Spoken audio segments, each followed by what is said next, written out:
ladies and gentlemen, and welcome back to my channel for another Hot Toys Marvel 1/6 scale figure unboxing and review video. Now today, we are going to be taking a look at Taskmaster from Black Widow. Now I know, not everyone loved that movie, and not everyone loved this interpretation of the character. But I'm one of the few who did. So yeah, I'm pretty darn excited to get this figure out here. Now I got mine from toyswonderland.com. Link for that is in the description below. They have 12-month installment plans and a points-based reward system. While you're down there, why not hit that subscribe and bell notification icon, plus the join button for more info on the Justin's Collection Plus channel memberships.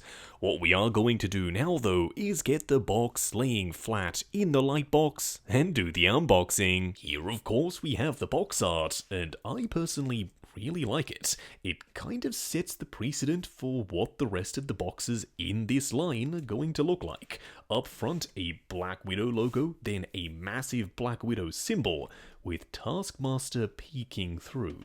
On the side, Taskmaster logo. On the back, all of the various warnings and legal info. However, if you do slide off the top cover, you are treated to an absolutely stunning image. Unfortunately, I don't believe that's the figure, that's just an artistic interpretation. Now you can flip open the front cover to reveal Taskmaster herself. Now of course, on the back we do have another image. This time, it's the actual figure. Say what you will about the choices that they made in the movie. I totally understand this isn't the same Taskmaster as in the comics, both gender and origin story-wise. But you have to agree, this is a pretty badass looking figure. Plus, she does come with some fantastic accessories. So yeah, as I said in the intro, I was pretty darn excited to get this figure in hand.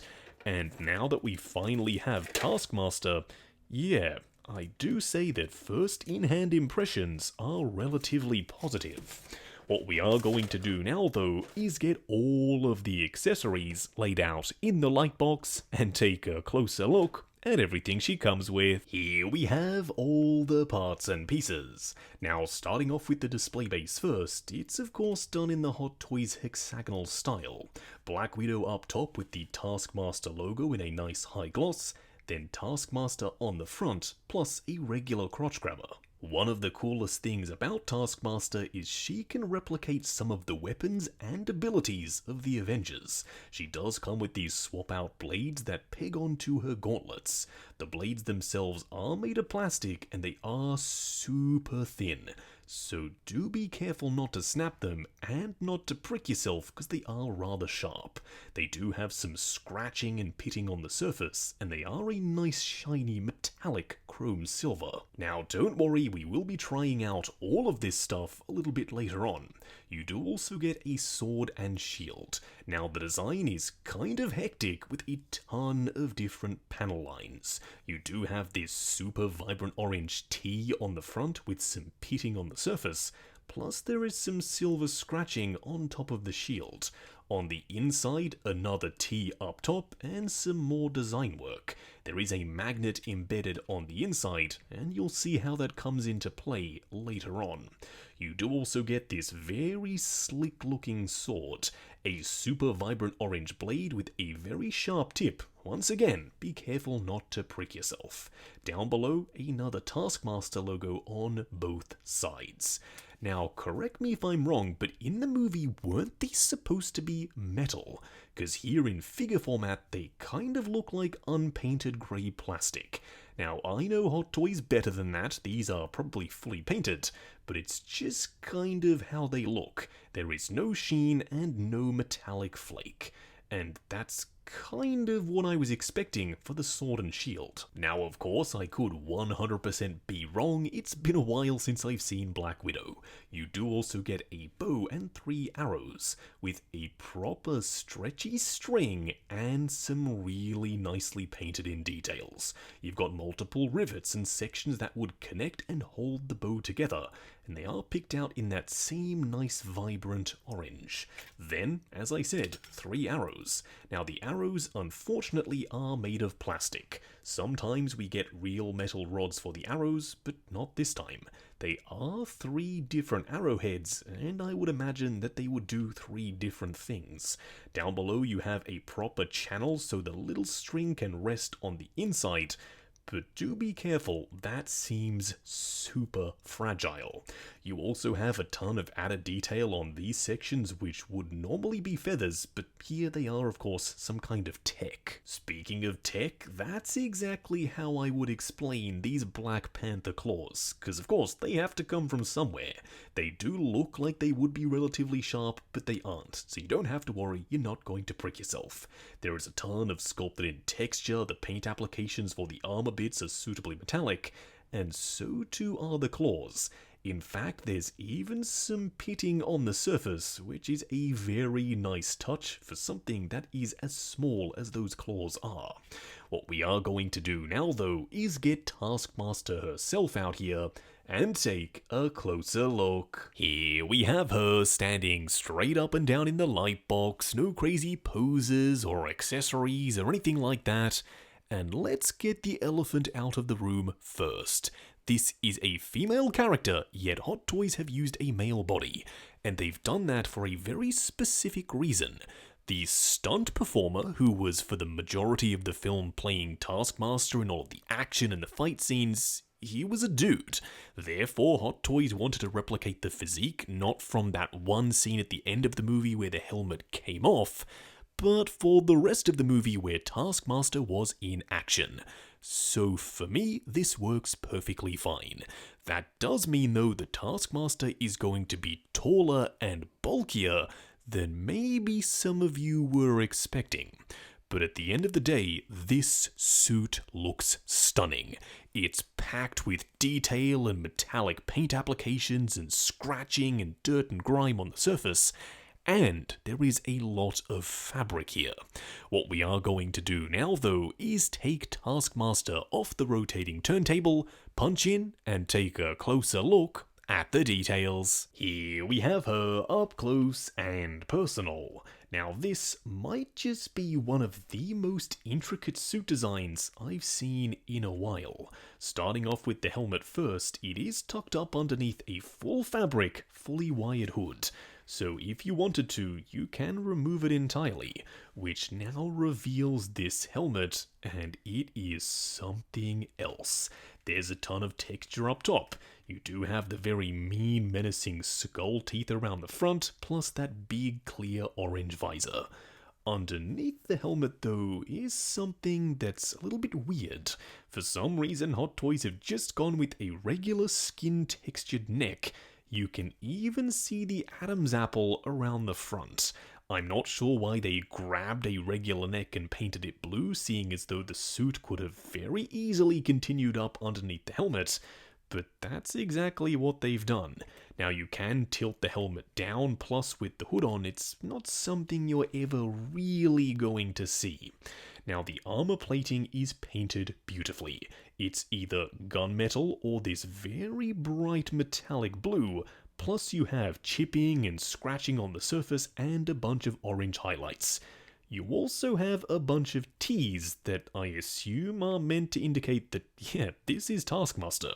3 along the front, 1 on the top of the belt buckle, on the top of the forearm armor, down here on the knee pads, and at the tops of the boots.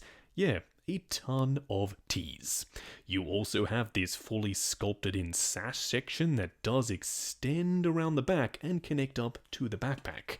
Now unfortunately the backpack isn't functional, but it is a nice chunky piece with some scuffing and dirt and grime on the surface here as well. Now most of the armor plates are attached with Velcro, so technically if you wanted to, you could move them around. Say you're looking for a very specific pose and you simply can't get it, remove the shoulder pad, move the arm up, and then place it back down. It's very helpful for dialing in some more dynamic poses. Plus, most of these other pieces are free floating, so they can move around. That, coupled with the fact that the suit is made of fabric just with some very light screen printing on the surface, you should be able to go crazy with your posing. Now you do also have these removable plates that you can replace with some bladed sections. Now the blades are made of plastic as we discussed earlier, and they do feel a little bit flimsy, so do make sure you are exercising a little bit of caution. Now these pouches are also attached with Velcro, so you have one of two choices. You can either leave them there or remove them entirely if you want a much more sleeker appearance. For me, I do like having them there, they bulk out Taskmaster.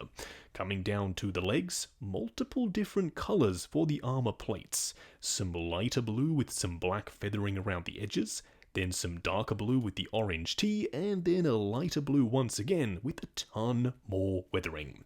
But coming down to the boots, they're a split cut boot design. Oh yes, you all know this makes me very happy. Up underneath, some sculpted in tread, and you can move this boot guard up and down to maximize your range of motion. Lastly, you also have a magnet in the forearm so you can attach the shield. So not only is Taskmaster's outfit very detailed, but it's very functional. Now for a quick side-by-side comparison, here we have Taskmaster on the left and Endgame Black Widow on the right. She of course is just a placeholder until the Black Widow eventually does come out. Now as you can see, Taskmaster is huge. Some people would argue maybe slightly too big. Now, for me, I like a big imposing villain, so in the display this is going to work perfectly fine.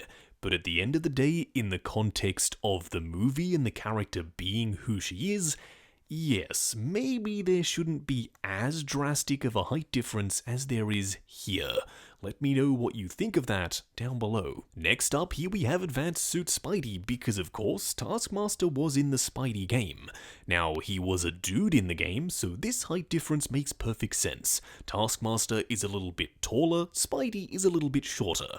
But the height difference isn't as drastic as we just saw with Black Widow. Or if you did want to create a battle that, unfortunately, I don't think we're ever going to get to see, here we have MCU Spidey in his tech suit.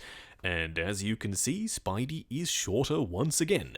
Taskmaster is a rather tall figure, but like I said before, I like big imposing villains, and Taskmaster definitely checks that box. Just going over articulation.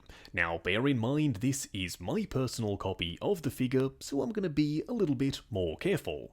I'm sure when you get yours in hand, you can push the joints slightly further than I am willing to go. Now starting off with the head sculpt, it is on a ball joint at the base of the head and at the base of the neck. Looking forward to there, looking back to there, swivel and then pivot side to side. The arms will go up to there, they will go forward and back on soft ratchets, butterfly joint at the shoulder that also hinges up and down. Swivel at the bicep, double bend at the elbow that does get you just past 90, plus a regular 1/6 scale wrist peg.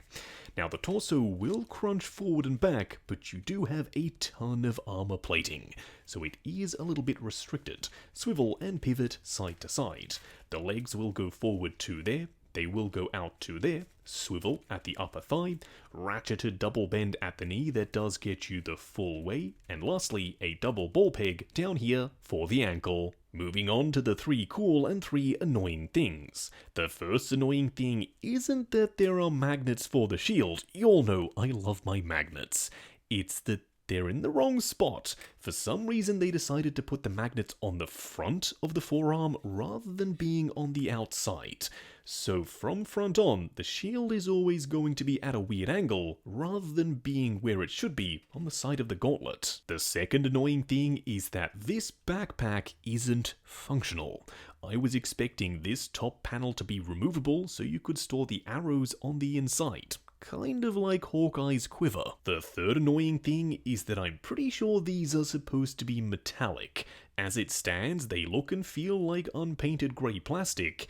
And that, to me, doesn't really scream high-tech weaponry. The first cool thing is you do have magnets on both sides for the shield. I know, I was just complaining about the placement of the magnets and I stick by what I said.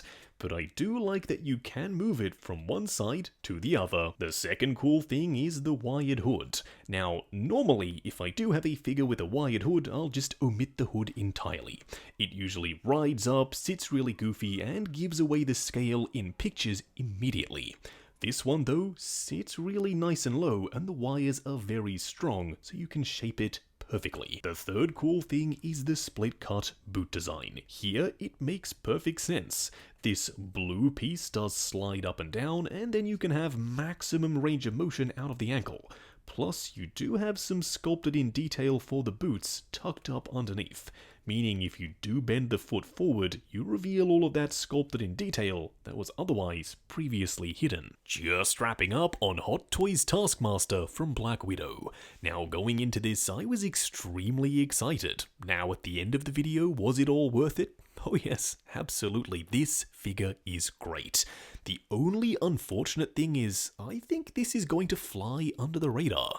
A lot of people don't mind the look of the suit, but they do get caught up with how the character was portrayed in the movie, and then that, of course, influences their purchasing decisions. For me, I was a fan of the film and a fan of the outfit, so the stars aligned and I decided to pick her up.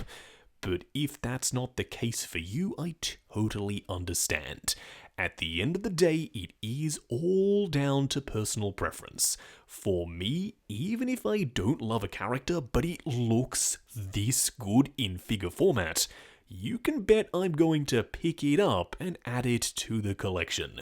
The outfit, how proportionate the body is, it actually looks like a person in the suit, plus the fact that you have all of these gorgeous metallic armor plates that definitely are going to pop in your display. You also get a ton of awesome accessories that hark back to the Avengers' powers and abilities, so you could technically put Taskmaster wherever you want it. This figure checks a lot of boxes for me. So if you are on the fence and you don't really mind the backstory of the character from the movie, but you want something that's going to look freaking cool, this might be the figure for you. Now, I got mine from toyswonderland.com. Link for that is in the description below. They have 12-month installment plans and a points-based reward system. While you are down there, why not hit that subscribe and bell notification icon, plus the join button for more info on Justin's collection, plus if you want to get your name featured in the end credits of my reviews. Like, comment, and subscribe, and we'll catch you in the next video.